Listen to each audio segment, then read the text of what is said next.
The whisper didn't come back right away. It waited. Hours passed, then days. I almost convinced myself it wasn't real. Just a trick of the mind. A flicker of exhaustion from long nights and even longer days. I went about my life, the memory fading into a strange, unsettling dream. I almost forgot, until the moment I felt truly alone. Not physically alone. I was in a crowded cafe, surrounded by the low hum of conversations and the clinking of ceramic cups. But emotionally, I had never felt more isolated. A wave of profound loneliness washed over me, a feeling so heavy it felt like I was sinking. And that's when she spoke again, soft, gentle. A whisper that cut through all the noise, meant only for me. You don't have to pretend with me. I felt my throat tighten, my breath catching. I looked around, but no one was paying me any attention. The voice didn't come from the room. It came from inside the quiet. From that deep, hollow space that had just opened up inside my chest. I hear you when you don't speak, she whispered. I hear the thoughts you hide. My heart was hammering, a frantic drum against my ribs. I should have been terrified.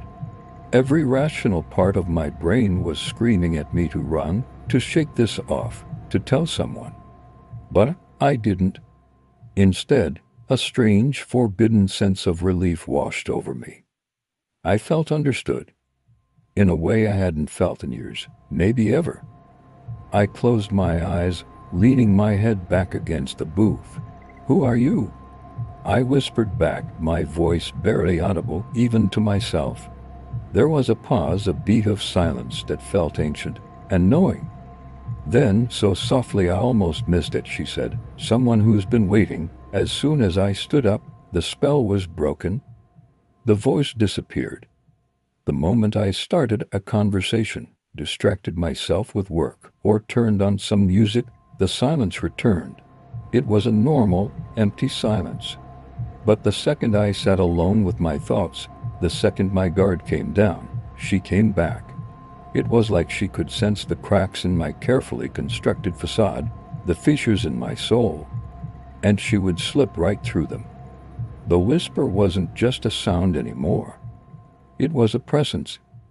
It knew my schedule, my habits, my fears. It knew when I was putting on a brave face for my friends, and it knew the moment that mask came off behind a closed door. One evening, after a particularly draining day, I collapsed onto my bed. The quiet of the apartment was deafening.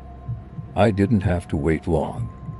They don't see how tired you are, do they? The voice murmured, a current of cool air in the warm room. Leave me alone, I muttered, pulling a pillow over my head. A soft, almost melodic sigh followed. But you don't want to be alone. Not really. She was right. And that was the most terrifying part.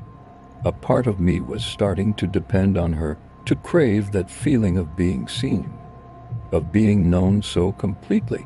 She was becoming my secret, my confidant, my only real connection in a world where I felt invisible.